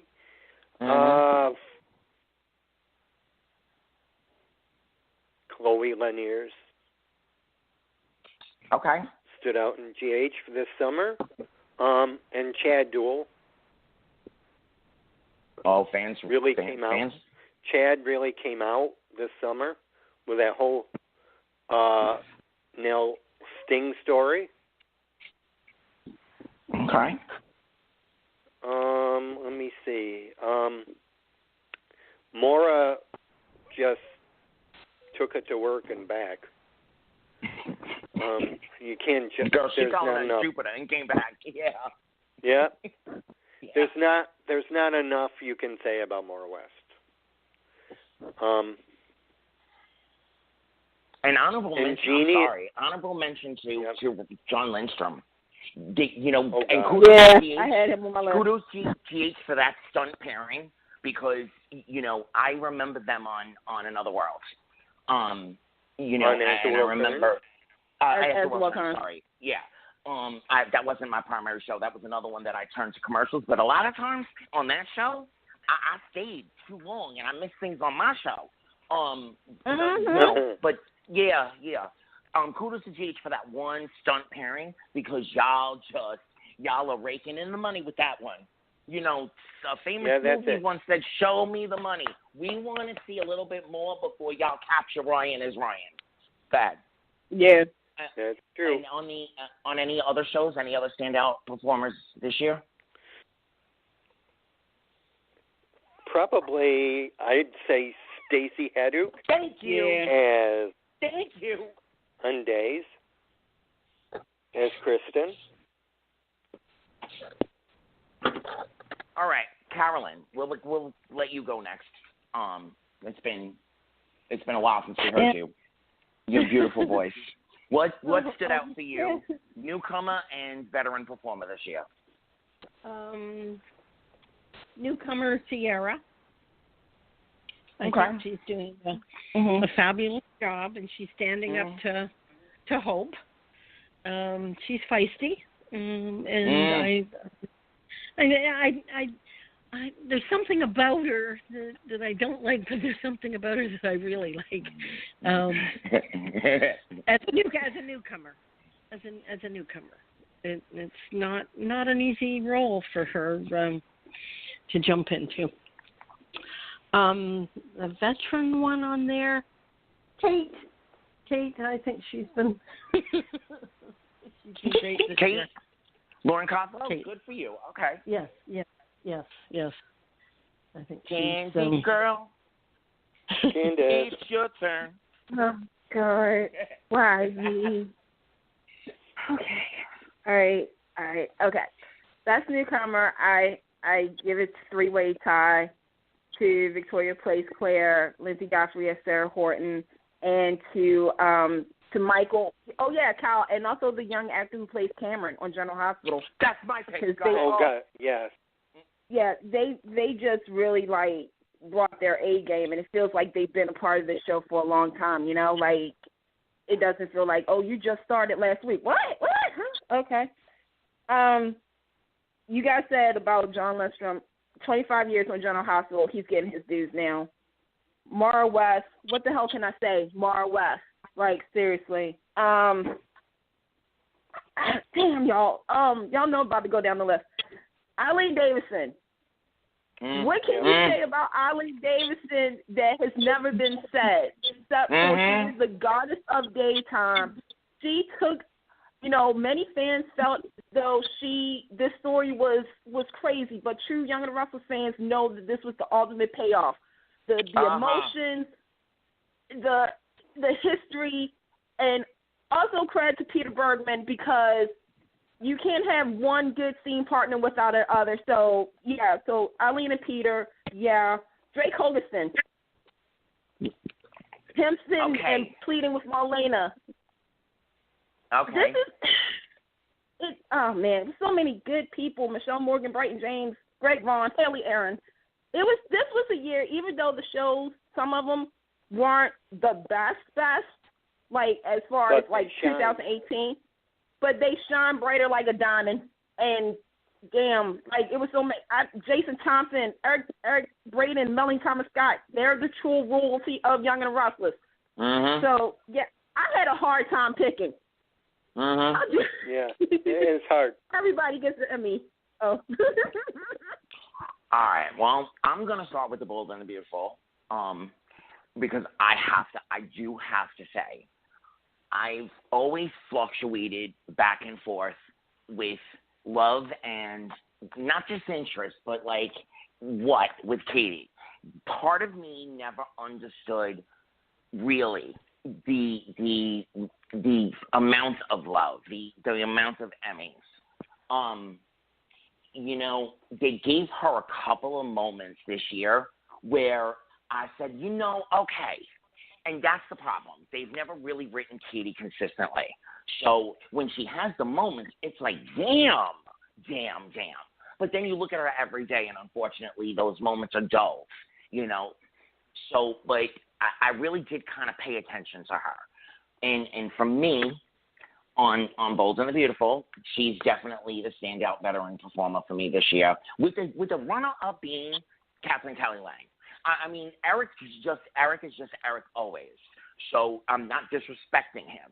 But Catherine Kelly, it's got to be amazingly hard to play a character for 20, 30 years. And for it to still kind of ring, yeah. So those are my two veterans. As far as the newcomers are concerned, she was already mentioned before, but my Kansas girl over there, I think, the potential has already been shown. So now, I'm ready for the cuckoo train. Woo, woo. Young and the Restless, y'all all said it, and Eileen Davidson, absolutely. I would like to give an honorable mention that y'all are all going to find very surprising. And, the person's gone already. But I agree with Michelle Morgan. They didn't give us the storyline we wanted, and that's okay because we're not always going to get the storyline we wanted. She did what she did with it, and girl, I would not be surprised to find her on primetime soon. But I want to give an honorable mention to Chelsea, aka Melissa Clary Egan. Yeah, Melissa Clary Egan. Thank you. Yeah. She really didn't have the best material to play with the last 2 years. But, again, in dullness, when you see a light, that time it's that much brighter.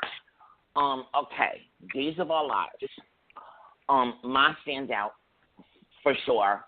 I think it's a pairing. The Freddie Smith guy, a Chandler Massey pairing, just lights.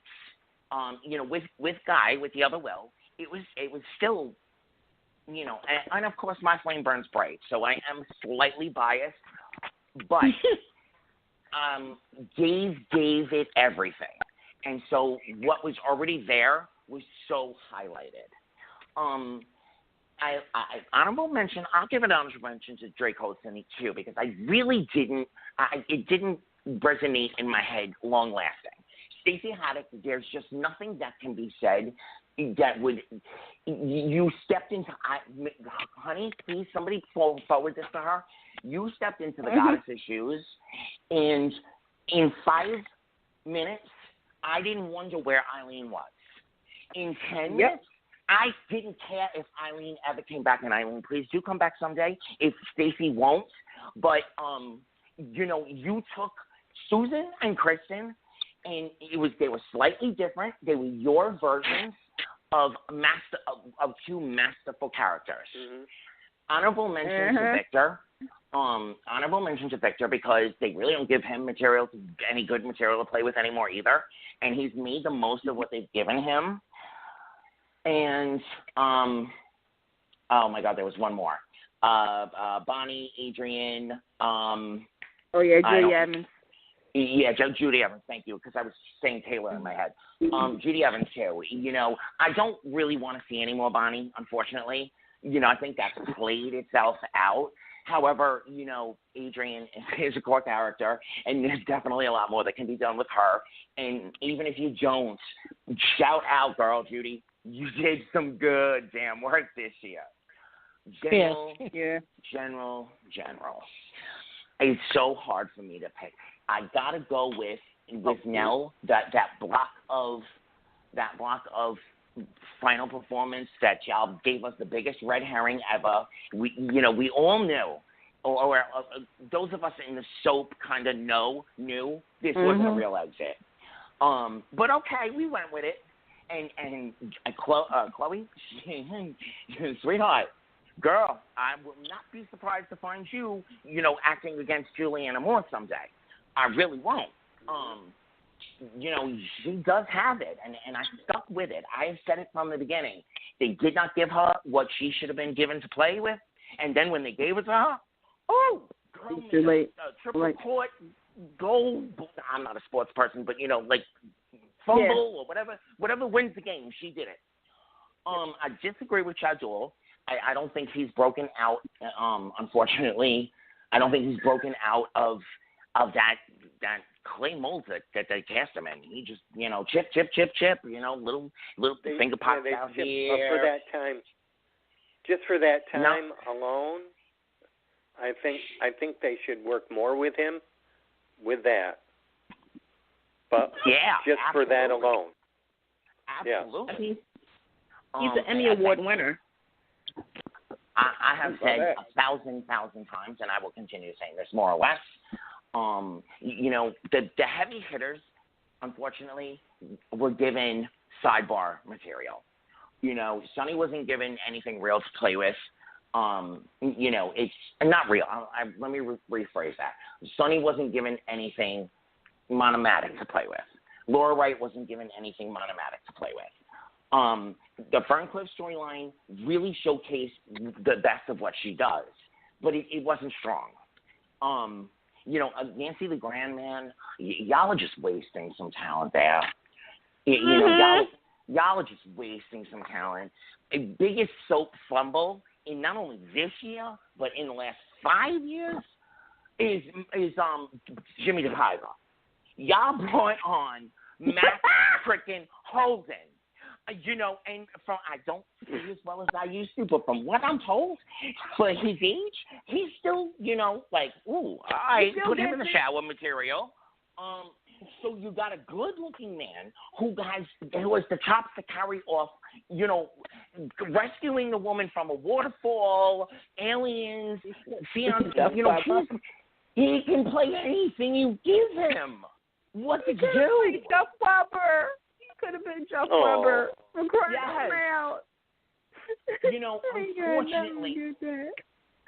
Unfortunately, it's hard to pick a standout in, besides Maura. I'm sorry, Maura just absolutely, but it's hard to pick a standout in a swamp. And geez, right now, you have the perfect opportunity to weed the cast out. And we don't want to see anyone go. Even Kiki, I don't mourn her very much because I don't think it was a very strong character towards the end. But, John Russell has the opportunity to bing, bang, boom. If you're going to do a serial killer storyline in this day and age, it's time to really do it. It's time to really, and honestly, this would be some funky up scene, but having Ryan and Ava throw it down at a murder scene would shock the world. It would have thousands of viewers coming to GH. Y'all don't want to see any specific characters go, but I'm just going to say, let's pretend for a moment his next victim. Well, we know, it's probably that little man that's making the movie, but let's pretend. So, not Olivia. I won't make Candy cry. Let's pretend it's Lulu. Let's pretend it's Lulu for a second. You need to have him chase her all over the Haunted Star. She needs to almost get away from him like 3 or 4 times, crying, pleading, begging, crying out to Dante, the whole 9 yards, and then not gore, We don't want to see, we don't need to see CSI, but we need to see if you're going to do serial killer, do it. Mary Pat's head in the apples, kudos. I'm sorry, but kudos. The whole, creepy, he had the wire on the, you really did hit the beats, but that can't be the best of the storyline. It just can't. We didn't see Kiki. We all know what happened, but we didn't see it. You redeemed yourself, though, by having her in that body bag scene. And I'll say it 1,000 times. I'm just going to continue going back to Miss Moore West, honey. that was the scene of the. Wait, can't you do Griffin? Couldn't you have said Griffin? Because at least with Griffin, I had that whole story, that whole scene already up in my head. Candice, what I'm trying to say is they need to do 5, 6, 7 more in a bang rapid succession, and do it real. Griffin's on my list. Griffin's on my list. There's too many characters on Candice. There's too many revolving little stories that don't really mean anything, but then come back and mean something, but then don't mean anything. Oh, and by the way, marry Liz and Franco. Let them get married. And kudos to you for giving Elizabeth real kids. Y'all took them out of Nana's attic. They had been up in that attic. I was hearing the music. Oh, man, I was worried. I was worried. They was up in that attic for a long time. They finally brought them kids down, and they gave her real kids. Thank you, GH. That's another bright spot. The boy who plays Cameron, whatever your name is, I'm not creepy in love with you, not want to be with you or anything, but I absolutely love you. You brought vulnerability. You were a little prick the first couple of, beats that you played, but when you brought the vulnerability, when you brought, kudos, GH, you hit the mark with that one too. And yeah. I'm done. It was a good year. Dang. Now I'm not saying one thing. By the way, real quick, now that you did let Nana release her kids from the attic, we all have been screaming at you, begging you to bring us her daddy. I don't know why most of us don't care about her mama. There's probably a reason that I'm not remembering. Because we never knew who her mother was, but we knew who her daddy was. Yeah, that's right. That's why I don't care about her, because we didn't know. You're right. You did another really good shining spot, by the way, GH. The Maurice Bernard episode. I did not agree with the theme of what you presented to us for the episode. I think, personally, the fans would have really liked to see you tell us for one time at least, that it's not better or just as okay to be in the mob. For once, we would have liked to see, what, we recognize this lifestyle is not the lifestyle to be in. Having said that, the episode itself, if I was Dante, I would have come back to play that too. Monica needs that, and if you're going to do it, that's the way to bring back Jeff Weber. She sees him, and boom, suddenly goes into a flashback, but not a real flash, maybe one flashback of, the real MacGyver, bubblegum guy. Yeah, Richard Dean Anderson, And Rick Weber, too, that crazy bastard. Give us a real flashback of what they look like. If you want to, that's fine. But then give us the same thing, the fantasy of what would it have been if she had won him and stayed with him and never been a Quartermain. Oh, what if for Monica? That would have been nice. That would have been nice for their anniversary episode, for her anniversary show, but I'm not going to be bitter anymore. I'm not going to be bitter. I've learned how to control that. Oh, and a quick honorable mention, too, to Peggy McKay. That's her name, right? Who stood in for Monica. Nobody could have come in and played Erica Kane for a couple of days. Nobody can come in and play Sunny for a couple of days. And really, honestly, it's real hard to come in and play Monica. And she didn't try to be Leslie Charleston, but it was pretty okay. You're talking about who subbed for Leslie. while she was out this summer? Yeah. I think, what's her name? I'm trying. Patty McCormick. Patty McCormick. I'm From sorry. Oh, my God, Miss Peggy, I'm so sorry. I'm so sorry. I'm still waiting for the episode. I'm waiting for your episode. I'm so sorry. Yeah. No. You're forgiven. Oh, my God. You're forgiven. Yeah. Oh, wait a minute. And honestly, honestly, real quick, one more honorable mention shout out. I'm going honorable mention shout out to Miss whatever her name was that played Mary Pat. Girl, I hope you show up on another one of our. You know what? Go to bowls. Come in with Sheila. Do a buddy crazy team. Yeah. Yeah. Yeah. I thought you were going to give an honorable mention to earlier this year on General Hospital with Nathan's funeral with Kirsten Storms and the surprise of Georgie. Wasn't that before? No, that was January. Nope, that was this year.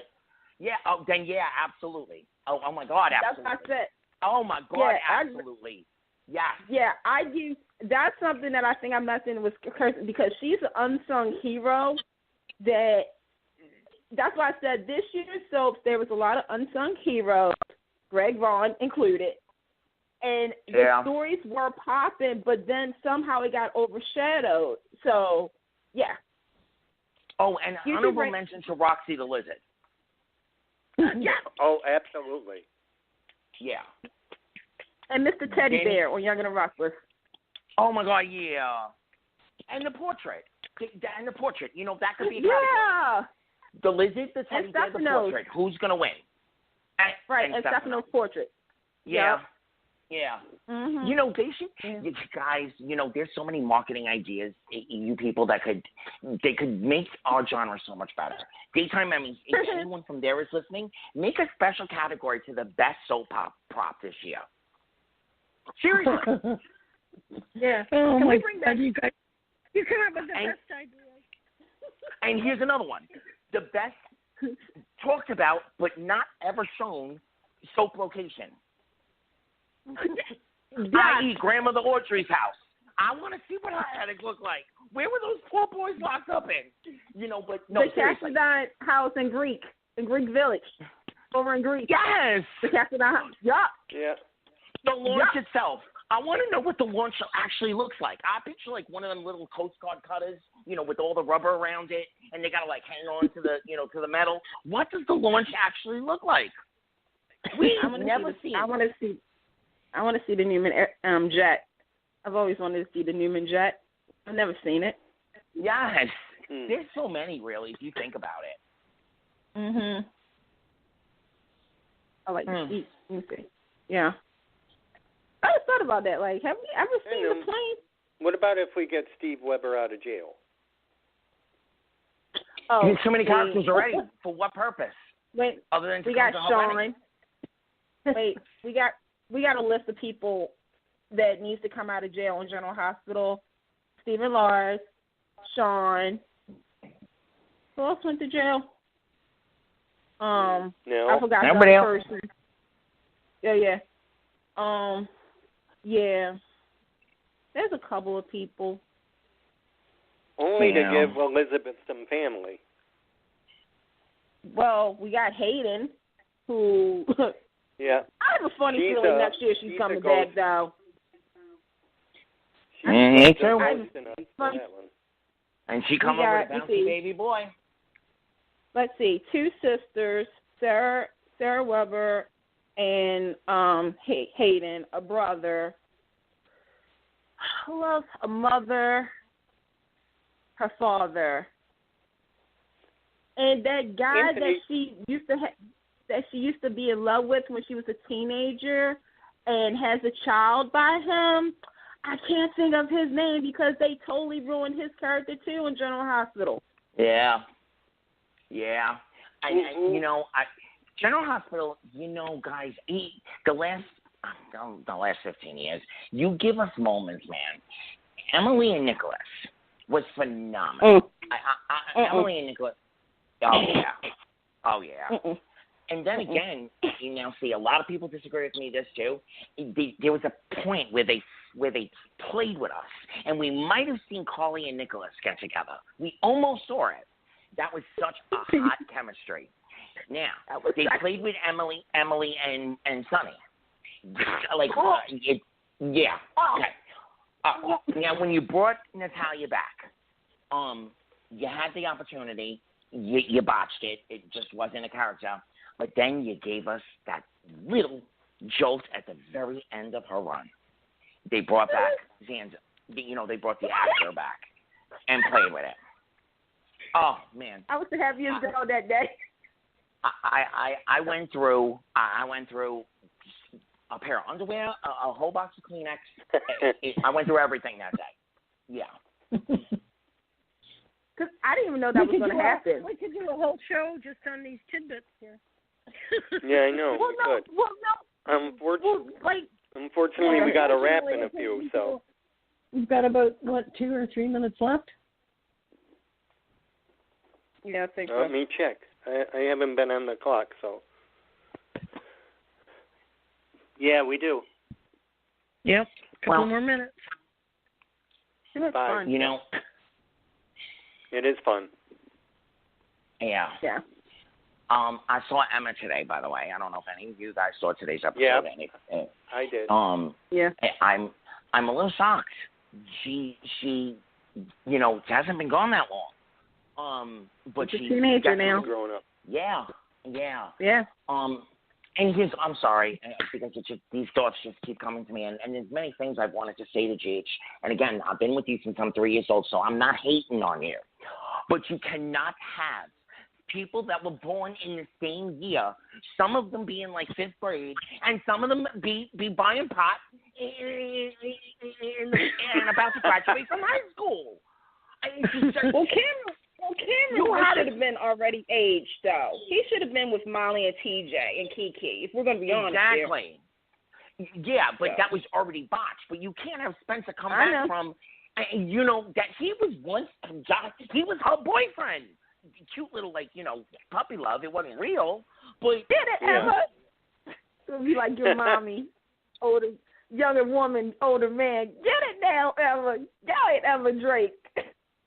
Now, that's my girl. I mean, if you want to say that Dr. O made some kind of weird serum and nobody noticed, you could do that. I wouldn't even believe that either. Nope. No. Yeah. Final thoughts?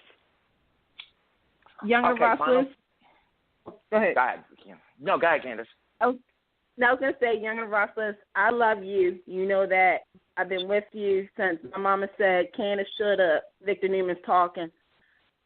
Treat the show like you treat your children. Precious, and you want to do right. You hurt a lot of fans this year. It's time to make up. We'll forgive. We're forgiving base. You know this. Stick with the vet. Bring back characters that have story. Indulge us and give us more shirtless cow. All right. Final thoughts. You're all hitting beats. Take a look. Yeah. I'm sorry, but I'm going to say it. Take a look at days and turn your beats into moments, into storylines. Candice, CAROLYN?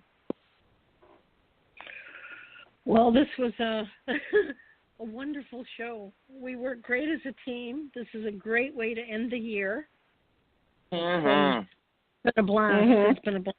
Yeah, it's been a great year, and lots of good things happening with the soaps, and we're hanging in there, and we're doing our best to keep them alive. Mm-hmm. Captain O'Captain. Minute and a half.